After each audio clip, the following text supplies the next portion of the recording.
Welcome friends. In this tutorial, we will study about properties. When we want to access private member of a class outside of a class, then we can use properties. It is also known as accessors.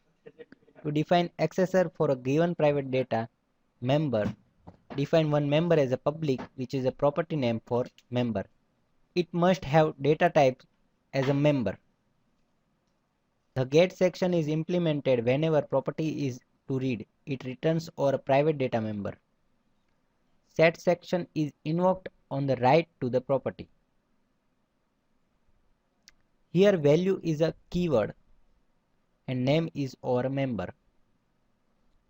Let's create object of this class and we want to access private member of this class through property. We are using name, which is a property to access private member pname.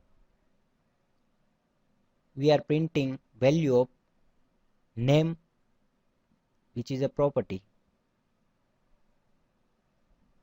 Let's run it.